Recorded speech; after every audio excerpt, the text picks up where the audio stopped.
You're listening to an Anazao Ministries podcast.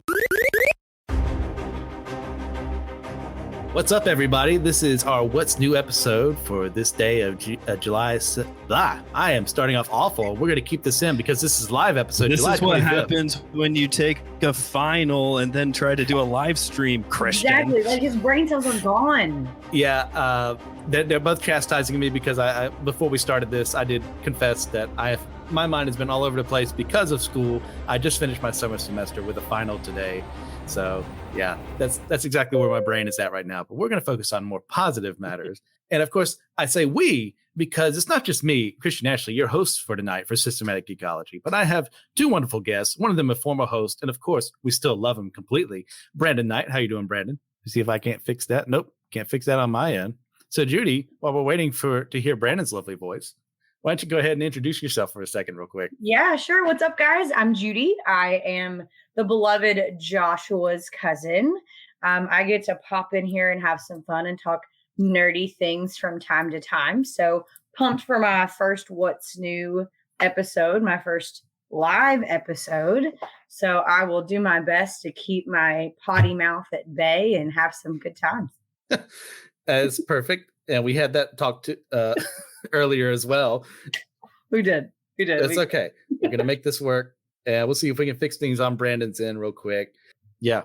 Judy, we got her introduction. Brandon, would you like to introduce yourself to anyone who may not know you for some reason, some awful reason why they wouldn't want to know you? Right. Well, there's plenty of reasons to not want to know me, but I used to be a host around here, which is what Christian is referring to. I'm Brandon Knight, used to be an old school host around here. My avatar was the Invisible Man because that is my favorite horror movie. And I'm currently the host and the only host of the My Seminary Life podcast, where I was talking about what I was studying as I was finishing my master's. And now it's just me doing deep dives into subjects that I think are important. You probably may take a seminary class on. Sometimes you might not. And I do swear on occasion, but I will also keep it in check. And Brandon is about to be done just a week or two more of your Bonhoeffer series? It's going till the end of August. Yeah. Okay. So yeah, we've been going through. Ooh, Judy. Okay. We've been going through writings of Dietrich Bonhoeffer this whole summer. Just this past Saturday was my review of his book Life Together, and 2 weeks ago your cousin Josh was on we did a little comparison study on Bonhoeffer and C.S. Lewis because they both had really important things to say to university students during great times of change. So yeah. So I just want Josh to know, because I'm sure he's listening, that he's fired.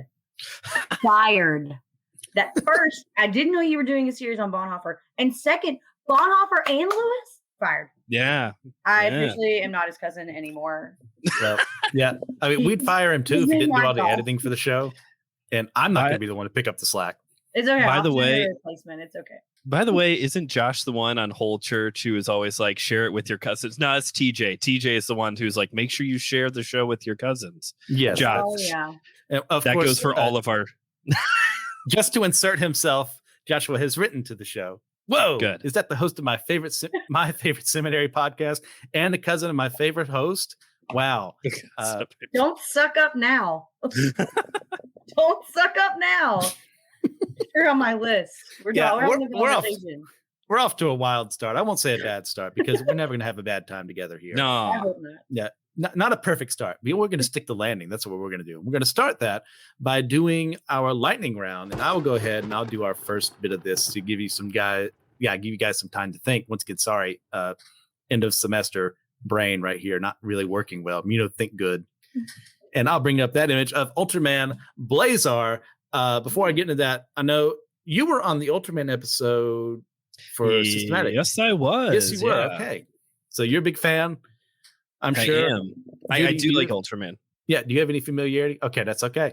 So Ultraman Blazar is out of the 20, 30 some series that are out there that I have watched every single one of them. This is the newest one, and more special to me, it has a dub for the first time in forever. Ultraman X just got a dub recently leading up to this release.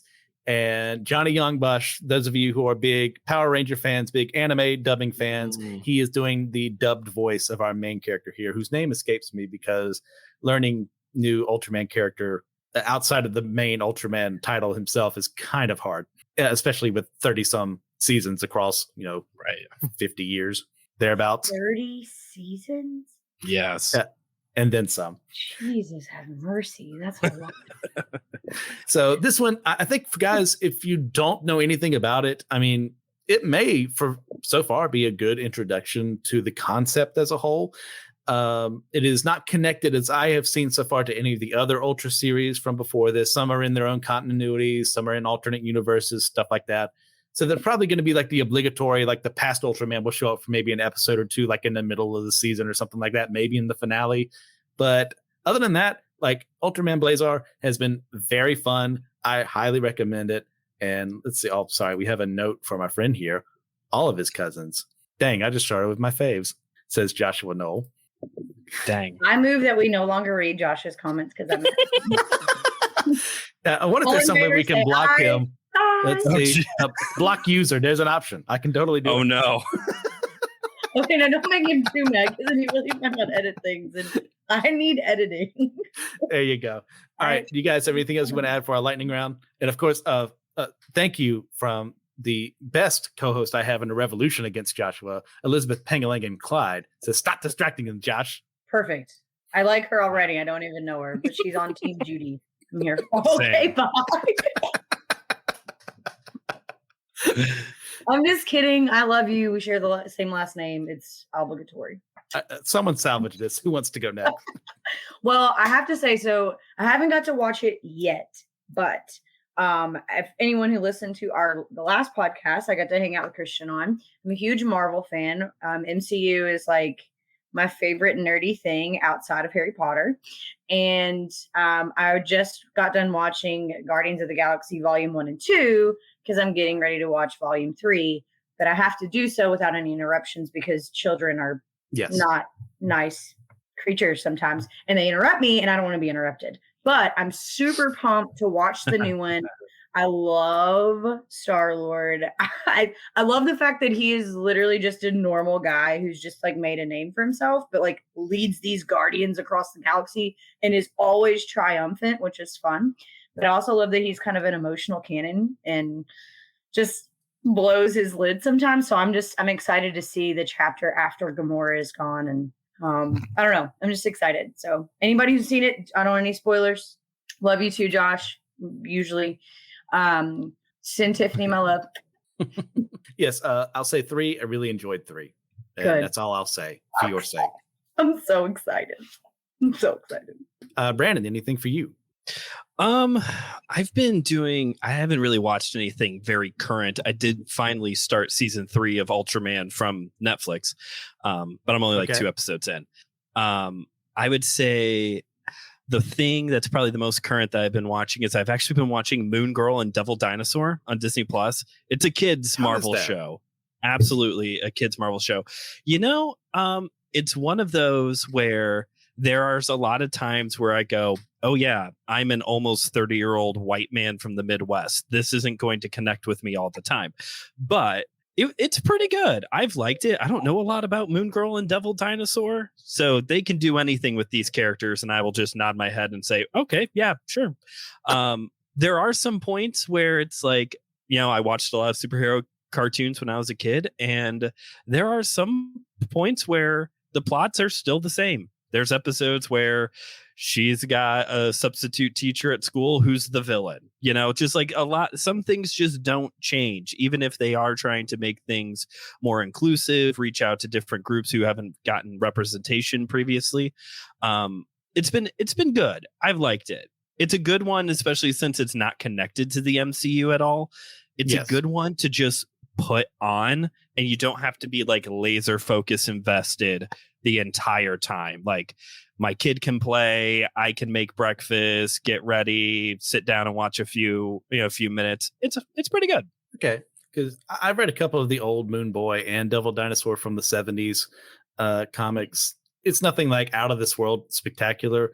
It's fine. And of course, Moon Girl is what was typically happening around the time is that, we introduced a female Thor in Jane Foster, and we get Ironheart to follow after Tony Stark and stuff like that. So Okay. I wasn't really big on her from what I've read. To be fair to her, though, my introduction to her was a Marvel Zombies spinoff where essentially what happened is she was still around and Devil Dinosaur was gone and she had PTSD. So because of that, she allowed the other Marvel heroes to die. And that's not exactly going to help you like someone in that regard. So, yeah. As far as this kid show is concerned, isn't like the Beyonder supposed to be like the main villain or something like that? I think I saw that somewhere. The Beyonder is the narrator, and she does battle the Beyonder in an episode. But yeah, he's actually like the narrator who fills in on all the gaps on who the villains are. Okay, that's interesting. Yeah. It's pretty fun. It's pretty different with that part. Do you think of like setting up like a Secret Wars for her or something like that? Like, kind of like what they did in the Spider-Man cartoon in the 90s? Or is that just... I don't know. I don't know. Occasionally they do reference stuff. The Avengers, Shield, Symbiote. Like it's kind of like a throwaway line. Like they'll say something like that. I don't know if they're setting up anything big with this. Okay. Interesting. Yeah, that's something I have to check out because, like I said, I wasn't really partial to her in other comics besides that first introduction. But yeah, it's fine. If someone can get into that and that's their introduction to Marvel, have at it. Sure. Like, I'm all for the people being introduced in various ways than how I was. As long as they get there, they find their character they love. Yeah, absolutely. That's what I love about Marvel is there are so many different storylines, so many diverse characters that I feel like even if you're not like a nerd, like nerdy thing lover like we are, like if you don't enjoy the sci-fi and the mystery of it, you will find something that you like. Like there's something for you to identify with and enjoy watching or enjoy reading. I don't know. I love the Marvel universe. It's so much fun.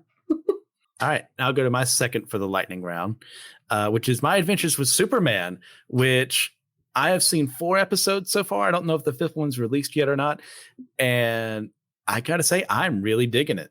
It's especially since they've said like, hey, this is a reimagining of the concept. We're not trying to like show you Superman as the comics would show you. Like that helps me as someone who's a purist when they change certain things, be like, okay, I can accept that and move on with my life because this is an alternate reality Superman. And I've like our core cast of characters here with Clark and Jimmy and Lois, and they're not starting off as where they're all super reporters. This is them. They're all interns. And it's them like earning the right to be able to go out there and bring the news to people. So you've got Lois as your plucky girl there. Jimmy is you a bit of a conspiracy theorist, and Clark is like the sane man in the midst of the cast, trying to like make sure everyone doesn't get themselves murdered. Nice. And I really enjoy it. I don't think, by the looks, none of you have seen it either by this point in time.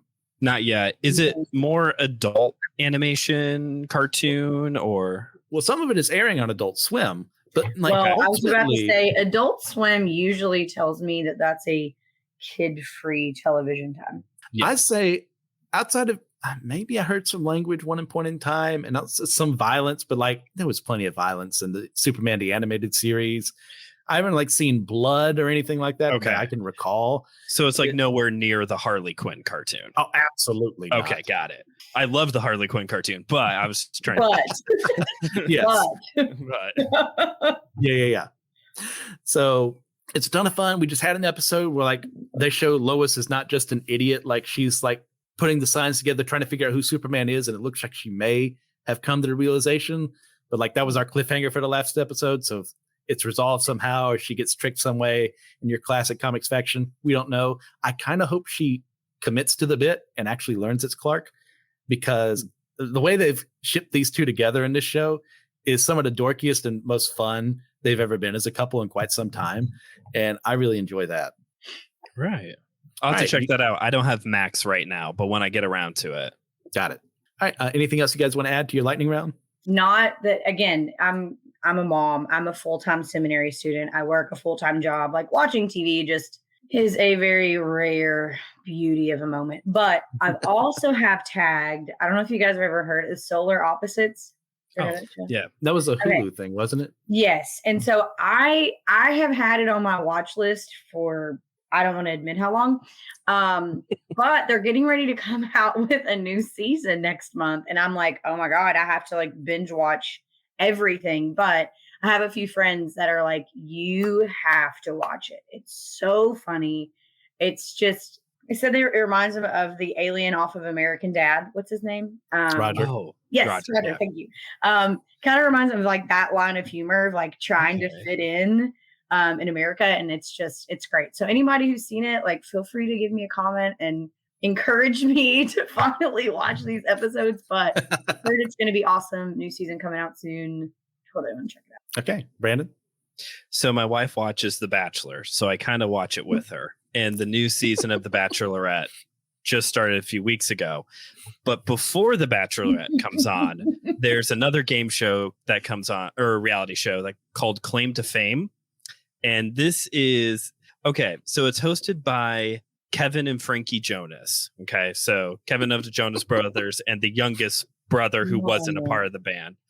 And on the game show, it's a bunch of people, normal people who are related to celebrities in different ways. So like the daughter of, or no, what was it? It was the niece of Tom Hanks was on there. A lot of kids, a lot of grandkids, and the contestants are all trying to figure out the identity of everybody's mystery celebrity person. And it starts off the first night with like 2 truths and a lie, essentially, of my celebrity relative is my dad, who was an athlete and highest award was a NFL championship ring, or, something like that. So it's a lot of fun. We don't do a lot. I know I just said Bachelorette and Bachelor as well, but I was judging you a little. Outside of that and Claim to Fame, we don't do a lot of reality shows. That's not usually how we spend a lot of our times. But there's something like fun and almost wholesome about Claim to Fame by reality show standards. And as people at home, you don't know who everybody's celebrity relative is either. So it's kind of this fun of like trying to figure it out along the way. So that sounds like fun. Yeah, I mean, no lie. I'm really glad that's where we landed because I was really figured the setup was better. So hard on Bachelor. Like, I don't know, man. I don't know. If I can get on board. Blame Claire, not him.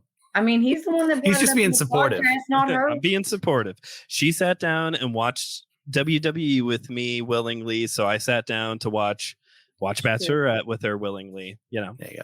Part of marriage being a partnership. Yes, that's right. There you go. All right. Well, that's our lightning round, which went on way longer than it normally does. You know what? I don't care because that was fun, and we do whatever we want here when I'm in charge. All right. So next up, I'm going to start our main topics of discussion today by going over to good old Jujutsu Kaisen Season 2.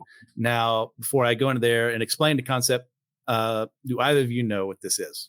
No, I don't. I was going to ask, is this like the cool, really popular one right now in the anime world? Kind of like a few years ago when everyone was obsessed with My Hero Academia. Most popular, no, but like definitely up there. Okay. And Judy, I'm guessing the answer is no for you as well. No, now you said My Hero Academia and like Demon Slayer. Like now I've got some reference points because I do have a 12-year-old son who is also a nerd. So those I get. This I'm out. Okay. But I'm excited. Anyway. That's fair. So our basic concept for this series is that, of course, we're in Japan. Imagine that. And there are these entities known as cursed spirits and people who can wield cursed energy. And that is essentially their magic system for the world. And you've got your people using it for good, some people using it for ill, and some people are trying to exercise the spirit, some who are trying to take advantage of them and wreak havoc on humanity and all that. Your standard shonen stuff. Shonen, for those who don't know, it's like young boy you're typically between like 8 to 17, 18 kind of range. Some people narrow that a little bit more. I make it a little wider for the context of this argument.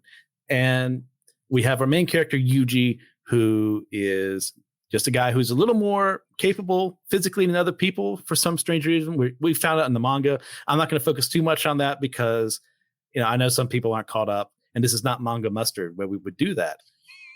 So there's that. And he eventually ends up finding this sacred artifact, which is the finger of an entity known as Ryomen Sukuna. And Sukuna had multiple arms and multiple fingers. And part of our little MacGuffin grabbing session here is the more fingers you acquire, the more power you have, but also the higher chance the Sukuna can possess you. Okay, wait, hold on. I just need a moment of clarity. You mean go for it. Yes, it doesn't help. Yeah. So we're just walking around, carrying around a bunch of detached, dead fingers. Well, some people are. Some people, like Yuji, in the heat of the battle, decide to swallow it to prevent someone from taking advantage of it, which makes things a lot worse for him in that regard. No. I'll give him this. It is different. I'm very different. I'm very stressed about this storyline. So he meets a Jujutsu student, which Jujutsu is another way of saying their magic system. And his teacher, we have Megami, the student, and Gojo, the mysterious blindfold wearing person. He can actually see, but he keeps he looks cooler with the blindfold on, kind of mystique. And two of them, like him, like being given the opportunity to go to school, learn about his newfound powers that he just gained because he swallowed Sukuna's finger. And they're preventing Sukuna from being resurrected, which is one of the goals why some people want to seek the fingers out. Because back in the day, he used to be like the guy who was like leading devastation against humanity and letting cursed spirits be on the rise. And some people want to join up with that and be given roles in that kingdom. Some people want to try and see if they can take over his power for their own, all this mess. And we get at this point in season 2, we're in a flashback to where Gojo is the student and he is with someone that we know is now kind of messed up in that side, but he is on the side of good at this point in time. So it's that I know what happens, obviously, in the manga. We're only so many episodes in, so I'm not going to spoil that for everyone else. But they were supposed to, and I'll get to my question in a second, after I get all this setup out of the way. They're supposed to guard this woman who is known as the Star Vessel, if I remember correctly. And her job is they have this system in place in Jujutsu Society for people in the know where they are protected so long as they keep this one guy named Tengen alive. And part of what is done there is they give every now and then a sacrifice to him that keeps their buildings, their schools being protected and gets them with a little more power than they would normally have. And their job is to protect her. And we just got to the end of the last episode where she was assassinated by a kind of a rogue sorcerer in this extent. So my question to all of you is that can we ever enable a system where we benefit from the loss of a single person? Okay. Okay. I'm still processing a lot. I have some clarity. Yeah. I have some clarifying questions. Okay. Yeah, hold on one second. Apparently Josh said something about loving that show. Can't remember which one it was. This was almost 10 minutes ago. Sorry I didn't see that. So good for you for loving that show, Josh. Did we just unintentionally ignore Josh because that makes that was I was mid-explanation. I'm starting to get my second intellectual wind for describing something I like. Perfect. Well done. So proud of you. Strong work. Okay, so clarifying question number 1.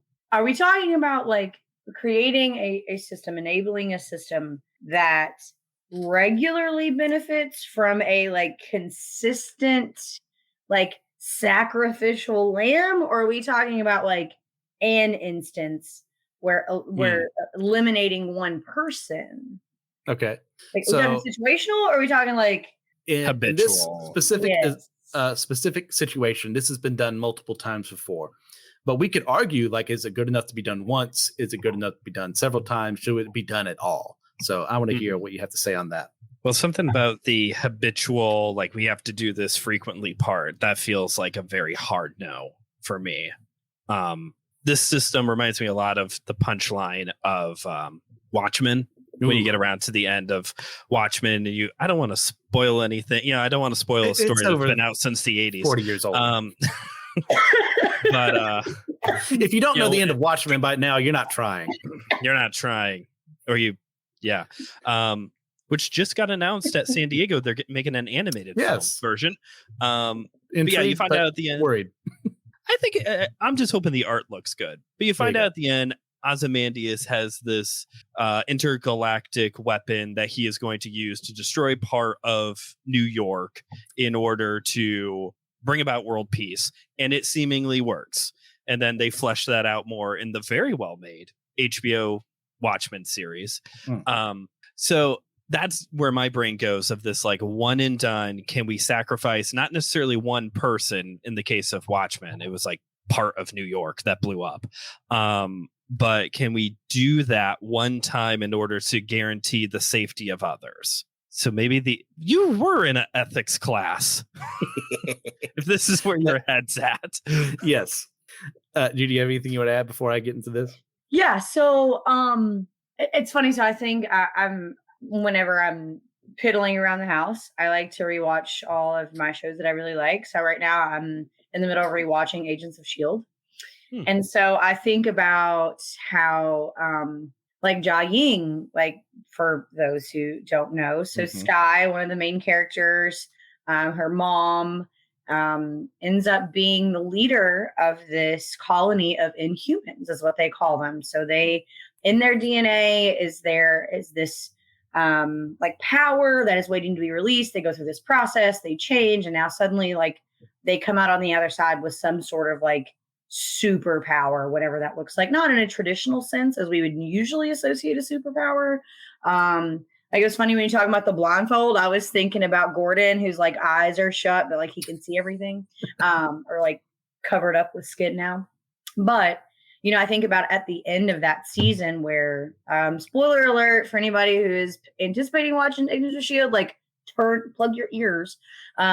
Sky's father ends up killing Sky's mother because she is on the brink of starting a war that will ravage everything they know. It will, you know, create an imbalance between humans and inhumans. It's just a recipe for disaster. And so in that moment, he makes the hard decision. Sky is obviously prepared to make it. You can tell by her actions leading up to the point. But her dad steps in and says, no, let me do it. I want to live. I want to be the one who lives with this. And so when I think about situations like that, see, even my dog agrees. When you think about situations like that in that specific storyline, right? Like we're not going through here like slicing people up as a sacrificial lamb, but are there moments where someone has to make the hard choice that says, this is the core of the threat. This person is the one that's, you know, kind of creating the cohesion between all of the tension that's happening. By eliminating that person, do we break that cohesion? Do we eliminate the threat and protect all the others? Yeah. Do I want to be the person making those calls? No. Could I? Probably not. If it didn't have to do with like my children, I don't know that I can make tough calls like that. So not only do I think it's situational, but I think now we're talking about like fate, destiny, divine intervention, whatever you choose to call it. I think that not only are those moments situational, but there are people who are wired to be able to separate the emotions in that situation, to be able to make the hard decision. I'm with Brandon though. Any habitual sacrifice of a person, or even like, you know, taking out half of New York in The Watchmen. I don't know. I have a hard time with that. Now, if, you know, there were a bunch of really awful people taking over New York and there was just like no better option, again, I'm glad I'm not the general with that power, but, you know, I can understand how some folks can justify those types of decisions in those storylines, in those situations. Just glad it's not me. Sure. Fair enough. You both bring up some really great points. And one of those great points is that, Brandon, I was in a biblical ethics class until earlier today. And this is very fascinating to me, that concept, because guess what? We kind of live under the same premise in that there was one person who made the ultimate sacrifice. Listen, that'll preach. And without that, there is no hope for salvation. And we can argue all day over what actual salvation is. That's not why we're here. That's another question for a separate episode. But because of that, we are able to be better than ourselves. We're able to repent of our sins, turn to him. go to him instead because he made a sacrifice. However, he made that sacrifice on his own, knowing what was going to happen for the benefit of everyone in the show. And I deliberately withheld this information for right now. Rico, the Star Vessel girl they're going to be sacrificing, thinks she's going to be assimilated into Tengen, the one sorcerer who is providing all these benefits to everyone. But what she doesn't know is that she's been lied to, and she's just going to become part of him and cease to exist, essentially. That's kind of like here's an old one for you all. It's kind of like in Logan's Run, where they think that they're becoming a part of like whatever celestial being they agree with, but no, they're just basically euthanizing people. Yes, after a certain age. After a certain age, yeah. Interesting. Yes. So I look, and obviously Animals to Humans is not a one-to-one, in my opinion. I'm not Shida's greatest advocate here. In the old covenant system we had is multiple times a year, multiple animals had to be sacrificed to cover my sins, my family's sins, the sins of everyone around me. And then we have Jesus doing it once and for all of his own choice. Now, in this specific scenario, not involving, sure, she's a willing sacrifice, but she's being lied to. And she doesn't understand the totality of what she's agreeing to, thinking it is ultimately, you could argue, for everyone's benefit. But at the end of the day, is that worth one young woman who doesn't deserve this to happen to her just to protect other people? I in that regard would say, no, we can't ever let a system like this collapse. And if bad things happen as a result of that, I'm okay with that. Even though like untold devastation would be there, like morally and ethically, I cannot ever agree to that comment. I can't remember what it is. It's like, there's a short story I read in college. It's like The Ones on a Road to Omelas or something like that. And the premise is that there's this utopia. And there's a utopia in the city because there is one person in that city who everything is thrown upon them. All the evils of the world and society and the sins are on them. Everyone else can live perfectly fine, but not them. And I can't ever live in a system presuming that, in a sense of salvation, people are going to deny Christ. That's an eventuality. And ultimately, at the end of the day, you can argue, well, I'm benefiting in a system where someone else isn't, based on my views of hell and heaven and stuff like that. But that person also had a choice at the end of the day versus someone this is forced upon them or they're being lied to. So that's where I come into this. Interesting. So I think you bring up an interesting point too, because there is a very significant difference between someone being a threat, someone being the cause of the destruction, and having to make the hard choice to say eliminating that threat is the best for the greater good. There's, a whole nother segment here where, like our theological reference to salvation, choosing to take that cup and to sacrifice, that Jesus would take our place so that he would be the Lamb of God. Is a very different situation. But I feel like in your show, and mind you, I'm coming in blind, right? Like I don't know anything about it, but yes. Omission is betrayal. If she's not being told, if the narrative is being shaped so that she doesn't really know the outcome of what she's about to face, if she's being lied to and led into this, not realizing what it means for her, that to me is like that's a category that doesn't have any justification. Now, if she so choose, if she was willing, I feel like what's that cheesy trilogy, Hunger Games. I volunteer as tribute. Like, yes. Whatever. There's a big difference between that. Sure. Yeah. No offense. I did like the books. I wasn't a big fan of the movies, but I did like the books. But you think about those, those storylines, but how often do we see where someone's like, no, I know the risk and I'm going to take it, and so like, it really does make for a good story, but there's just this very evil, evil tone to it when you're like, oh yeah, this is going to be great. Come right on in. Like, no, it's not cool. And just to refresh, they're making this sacrifice to prevent a greater evil, right? Which I get, but I still feel like No, I agree with you, because now we have the good people committing an evil to prevent evil. Yes. Yeah. Which is, two wrongs don't make a right. I feel like if this has been a habitual thing, right? Like this is something that they're doing every so often, whatever that time frame looks like, that people know it's coming. Families are passing these stories down. Like, I don't know. There's got to be a better way than lying to folks and be like, oh yeah. You would hope. Yes. Yeah, there's no easy answer to this outside of, obviously morally, that's where I'm coming from. And a society like this, with this system being broken down, like if this were not to happen, bad things would happen. But at the end of the day, is it worth having that system in place so that most can benefit versus everyone being on equal footing in that regard? And I would say ultimately, no, this is not good, because we're sacrificing people for the wrong reasons of making myself feel good versus protecting other people like I should be doing anyway with my job in this scenario. Yeah. So another part of this, not to stay too long on this subject, I'm very grateful for the conversation we had there. It was really well done by everyone, is Gojo and his friend Geto.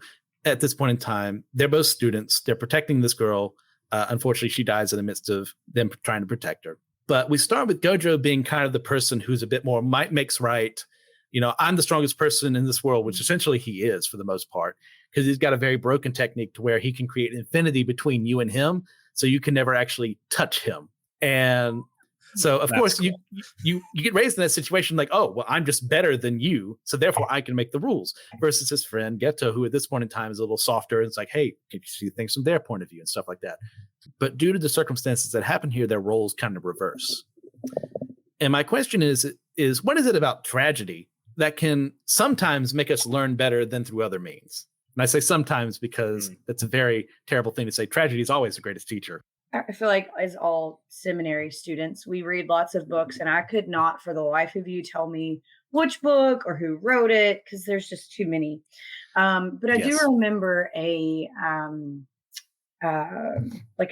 illustration that was used in a book about how, when grief comes, because grief is a natural product of tragedy, and many other things, but in this instance, right, if we're talking about tragedy and the lessons that we learn from them, it's that sometimes when the picture is whole, we don't get to see all the detail. But when it breaks and it's time for us to put it back together, suddenly we're paying more attention. We're looking at the details of the piece that we're putting back together. Like when you're looking at the picture of a puzzle, you go to Walmart, you get a puzzle. My grandma loves to do them, so we get them a lot, and we'll take them over to her. And you're looking at the picture, and you're like, "Oh, that's really pretty." And then you get all 1,000 pieces out on the table, and suddenly now you're looking at the smallest speck of orange to see where it matches to the next piece. And so, in that illustration, to me, it hit home kind of when we're talking about tragedy and our response to tragedy, and what growth can come from it. Because I think that there's a lot of value in that sometimes we get so caught up and, things are going good and we're rolling and we're going through the motions that I think sometimes when we get stopped at a halt because of that tragedy, even though it's painful and even though grief can be incredibly overwhelming, I also think it gives us an opportunity to really pay attention, to really see things in a different way and see details maybe we didn't notice before, and recognize people who are supporting us that we didn't even realize were that we held so dear, or we considered their friendship as valuable as we did prior to the tragedy. I mean, we can name lots of examples, but I do think that a different light shines after tragedy comes. And if we allow it, it gives us an opportunity to really see things differently in that light. Brandon? Yeah, so this past Sunday, I was preaching at a church on Genesis 32, which is the famous Jacob wrestles with a spiritual being, supernatural being. It gets very debated. That's a big part of the sermon, is wrestling that part out, but that's pun intended. But that's not where I'm going with this. The big punchline of the story that I was trying to drive home is, why was Jacob blessed? Was he blessed because he won? Because he kind of did. Even the supernatural being kind of cheats and pops his hip out of socket, and that's still he's holding on for dear life. And I I pointed out that that's like a very American understanding of this passage of like, you're blessed because you succeeded. You're blessed because you name it and claim it. Right. Yeah. But what we actually see is that Jacob is blessed because he's at the end of himself. He is absolutely desperate and has to cling to this person in order to be blessed, to know that in the morning Esau is not going to wipe him off the face of this earth. Right. And through that story and other places in scripture, I've been just really trying to understand better how we truly grow in humility. It's in that posture of humility that we cling to God, because that is what Christianity is. It's an absolute surrender to Jesus. Like it is admitting I'm not good enough. I can't do this on my own. Bringing it now to this tragedy aspect, although we shouldn't necessarily go looking for tragedy, it just happens in life. I think part of how we get to that point, as you were saying, Judy, about looking at the puzzle piece with the tiny bit of orange to try and make it all fit together, is that moments of tragedy can be very humbling. Grief isn't something that we necessarily want to celebrate, but we still process it. And it's a posture of humility that I think it brings us to, where we have to cling to God. And from that, we can grow through tragedy. Again, understanding that like you shouldn't go looking for it. I have depression. I have anxiety. So I'm not going to wish that upon anybody. But I think that's part of the formula here. I think that's part of how this works, of us growing through tragedy, is the posture of humility that it puts us in. Well, and I think you really made, no, grief isn't something that we celebrate, but it is something we have to honor. Yeah. Grief. I agree with that. Grief is it's here. It's inevitable. It comes in a lot of different forms, and sometimes we pack it up and we put it aside and we disassociate, we detach from it and we try not to deal with it. But the fact of the matter is that there is grief in life, regardless of what we do. We lost a job, we lose a person, we lose a church. I'm UMC. We're smack dab in the middle of a nasty divorce. And I didn't realize it until, things had kind of settled down, and I'm getting ready to start at a new church. And I just thought, I kind of took like a 4-week sabbatical sort of between former church and this church, because former church is disaffiliating and going their own way. And I'm moving to a church that's staying in the United Methodist Church. And it wasn't until I removed myself that I'm like, man, like this is hard. Like this is much more impactful than I realized until I'd removed myself. But in that grief, I've also found like kind of a refreshing of my love for the United Methodist Church, and that how many people have embraced me and know that I kind of feel stuck in the middle, because I have people that I love on both sides. But I said all that to say, like, I still feel like I have to honor that grief, because that grief is here because of love. It's not grief if I didn't lose something that I cared about or love or appreciate or value. And, and in tragedy, it's tragedy because we lost something we really, really love a lot. And so I think that the magnitude of tragedy kind of matches the magnitude of grief. But if we have, a good support network around us, and we allow ourselves to really be submissive to the ministry of the Spirit, we can allow that, honoring that grief, to lead to healing of the same magnitude. I don't know, just a thought. It's always nice to just sit back and let other people speak for a bit and hear them, because I think that's what we've really done well tonight. As I really appreciate that. I agree completely in that regard of grief is something we try to avoid, but it's something we also need to embrace after a certain point in time. Like my grandfather died when I was about 15, and he and I we're the same person sometimes. And losing him was like losing really essentially part of myself. And I had never had anyone, I had people in my family die, but I wasn't close to them before. And the same way that was to him. And I had that point. No one in my life had ever told me, no real man ever doesn't cry. No real man. How do I want to word this? A real man doesn't cry. No one ever said that to me in my life. Not once. My dad will cry when he, something upsets him. My mother will cry when something upsets her. I've always been raised to like, it's okay to do this. But me, I had that sense of I can't do this. I have to be a man and do this. Once again, I don't know where I got that from, but it existed. And I came to that point where I realized I'm not crying over this man's death. And I feel this immense sorrow and I am in the wrong for not crying. And that taught me how to handle grief, how to like love someone even when they're no longer here, how to help other people, which this has been amazing in that sense that I can go to someone else who's lost someone that they love deeply, spouse, friend, family member, what have you, and say, hey, like maybe we don't have a one-to-one the same situation, but I understand losing someone who used to be one of the most important people in your life. And I've been able to use that there, but that's not the only way I've ever learned. To go to the question, like, I mean, what inspired me to learn more about the Bible was me reading through, it was one of the Gospels, and I want to say it was in Luke, and seeing the point of Satan tempting Jesus in the desert and realizing that Satan knew more about scripture than I did. And as a 12-year-old child, that really ticked me off. So like, it wasn't grief that inspired me to learn more about scripture. It was, oh no, my enemy knows more than me. Let me do better in this regard. Like, if that's all I've learned, so you can only really truly learn through grief and tragedy. It's like you live in some comic book world where, we have to have Uncle Ben and Gwen Stacy die.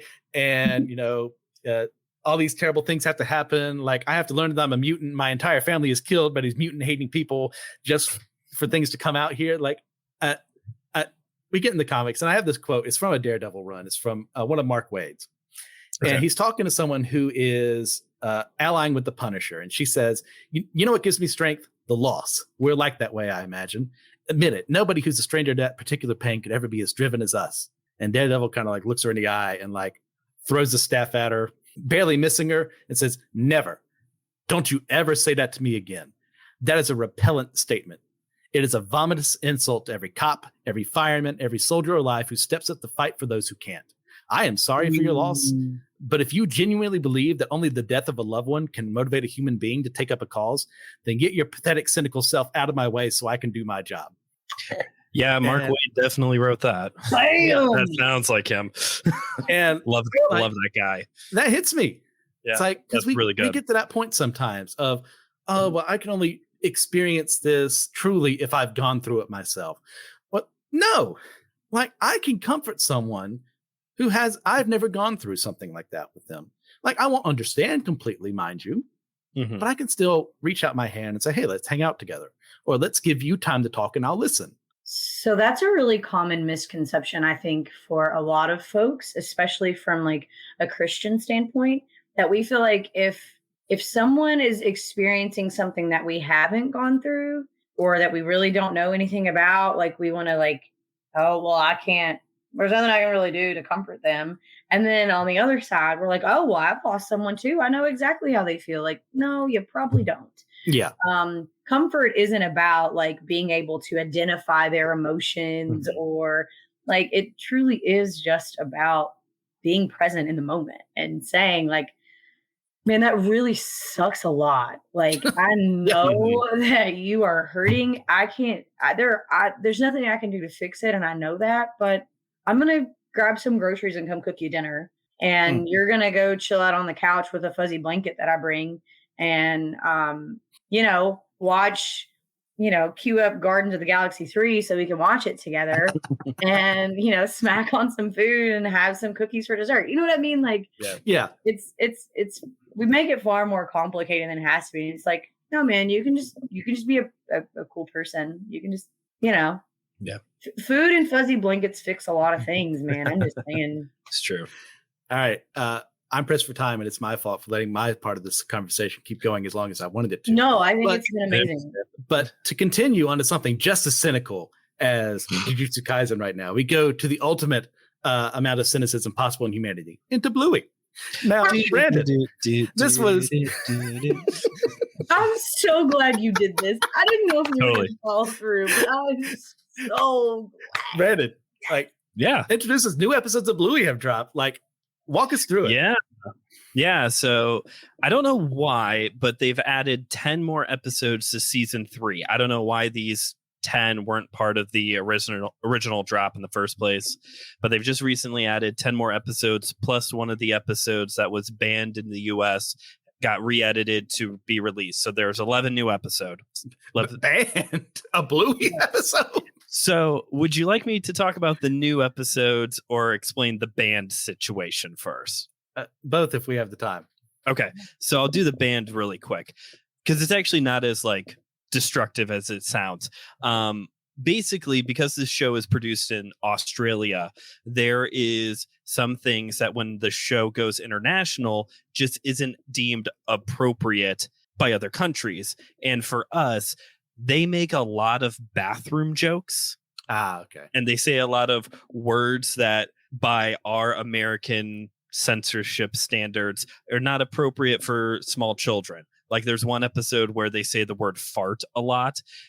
It got banned in the US, it got re-edited, and now everyone says fluffies. Okay.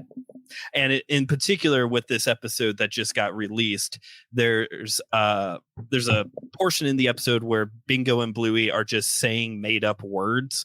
And it just so happens that one of them was actually a culturally insensitive term in another country. Totally did not mean that on purpose. So they had to take it down and redo the line to just some other made up sounding word. Yeah. There is one episode that will never be released in the United States. I'm confident because it's called Dad Baby. And in the episode that they're playing, Bandit is pregnant. That's the game they're playing, is that their dad is pregnant with a baby. That is the game that they are playing. It's all made up, folks. Oh, so because what a horrible thing. Forever. Right? It's I doubt we will ever have that in the United States unless you're on the Bluey side of TikTok, and then it's like totally up on there. Thank you for that. I appreciate that. We're getting into the nitty gritty of the Bluey fandom and its hidden black market here. I love it. Hidden black market. So there's 10 new episodes. Judy, I'm assuming, do your kids I don't know how old your kids are. So have they seen these yet? Yes, actually, my daughter is 2. Okay. She almost only watches television shows that have dogs in them by her choice, not by design. But Bluey is by far her favorite and mine. Yes. And love this show because there are times when it's just so goofy fun, and there are times where it's amazing storytelling, stuff that I've never seen they covered in small children's programming. A couple of the fun ones, there is an episode called Puppets where sometimes their dad, Bandit, uses a unicorn puppet named Unicorse to teach the kids lessons. Unicorse is the most obnoxious unicorn on the planet. And it helps teach the kids responsibility. It's so funny. And why do I care? But in this episode, Unicorse learns that he's a puppet and basically has an existential crisis. It's so funny, but go watch this. If your Disney Plus feed is anything like mine, your home screen, there's a section that just has all the episodes lined up, so you can easily go find these. This episode has this really great fourth wall break meta moment at the end that you have 10 minutes. These episodes are 10 minutes or less. You have 10 minutes to sit down to get to this really good fourth wall break at the end. But then there's also these episodes that have like these deep moments. Man, there's this one. It's called Onesie, which I think this is one of those times where the words don't translate well. Think footy pajamas. Yeah. Chili, their mom, Chili, her sister shows up. This is the first time as a viewer you've ever met her sister, Brandy. And it is said in the episode that this is the first time in 4 years that she has been around. And Bingo is like 5. So she was like just born after the last time the sister was around. She's very, I don't want to use the word awkward because that kind of has like a different meaning, but she's very distant, both literally having not been there for 4 years and also just like with the kids, she's kind of like, no, I should leave. I don't really feel connected. Like I'm making things worse. So Bluey eventually asks her mom privately, like, why does Aunt Brandy want to leave so bad? And why is she never here? And Chili explains to Bluey in a very appropriate way. And you can also pick it up through subtext of other instances going on, that Brandy is infertile and can't have children. And so it's very hard for her to be around Bluey and Bingo, especially because earlier in the episode, Bingo apparently looks just like her when they were kids. So you have this amazingly heavy, like, I have never seen, and it was done so well that, like, for a child, my kid's one, he doesn't know what's going on. He just knows when the song's on. Yes. But for a child to, like, that's how it's presented. It's like, it's enough that they know something is heavy, something is wrong. But for a parent, like my wife is in tears. Yeah. Talking about this, trying to present this, like, this subject that, is, for a lot of adults, just like they carry a lot of shame over this, even though they didn't do anything to necessarily cause this. And there's women who experience this, who just wants to be moms and then find out that they cannot biologically, and they feel like they have to hide this, can't talk about it. And just to have a show that's trying to make that a more normal conversation point, like, that's amazing. Well, and address it in a kid appropriate way. But, I say this all the time. The main reason, I know we're running short on time, the main reason that I love Bluey is because not only is it just fun for my kids to watch, but I swear there are some times where I'm like, yeah, I should say it like that. Like, I feel like it's made me a better parent in ways, because I'm like, what an awesome way to frame that. As parents, it's hard sometimes to talk to our kids at their level and feel like we're doing a good job of addressing an issue.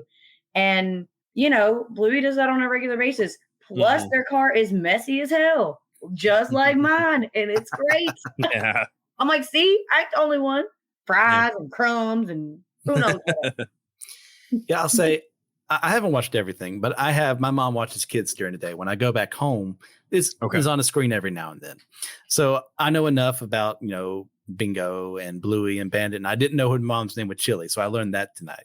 Okay, good. And it just seems like a very just fun, like, low stakes show. Like, they're not trying to give a moral lesson at the end of every episode. It's just like the slice of life adventures of these two very young dogs that any kid can look up to and just have fun watching that. And I do appreciate that. And it's like, because every generation is going to have their cartoon that you have for the youngest age, and you have for the older than that age, and so on and so forth. And I can definitely see, like, this is their Barney or Sesame Street or something like that. And I'm all for that.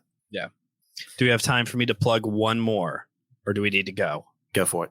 One more. So that was the one that wrecked my wife. This is the one that wrecked me. So it's called Space.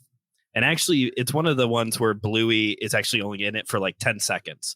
They're at her kindergarten school, and 3 of the boys are playing outer space. And they're trying to decide, are they going to go to Mars or go investigate a black hole? Well, 2 of the boys want to go investigate Mars. The other boy, Mackenzie, he wants to go investigate a black hole. And he's like adamant about it. Like, no, you guys go to Mars. You leave me. You just leave me. Forget about me. I have to go investigate the black hole. Just leave me. And they're like, you're acting weird, but okay. So Mackenzie goes down the imaginary black hole and he is teleported to a memory from his childhood where he thought he was abandoned by his mother at a playground. Oh. And he is in this real, like, Jedi ghost force moment.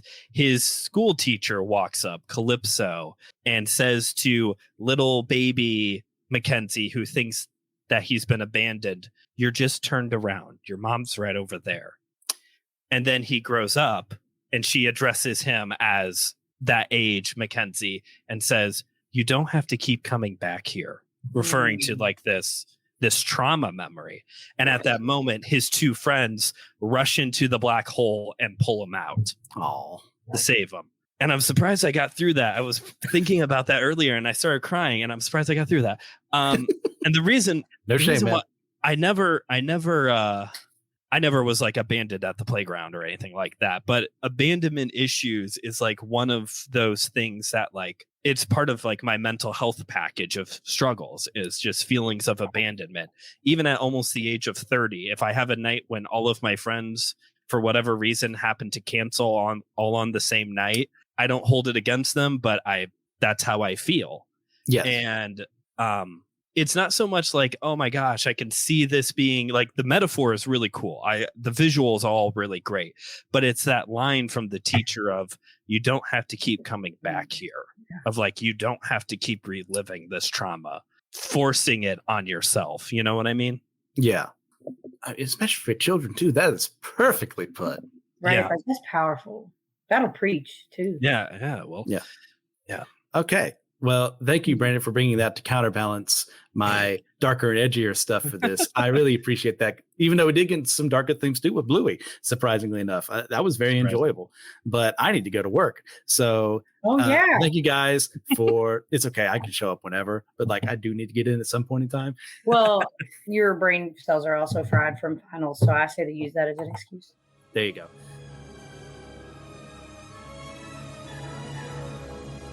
So guys, thank you for listening to this episode. Thank our guest hosts here. They did a tremendous job tonight working with my insanity to have this all come together and actually be coherent, besides what I could possibly do by myself.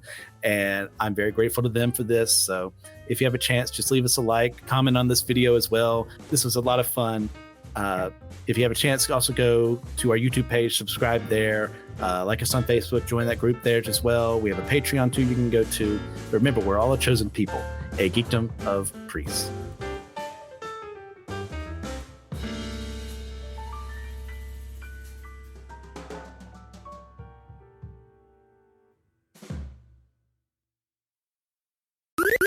This was an Anazao Ministries podcast. If you enjoyed this show and would like to learn more about our network, be sure to check out the Anazao Ministries Podcast Network.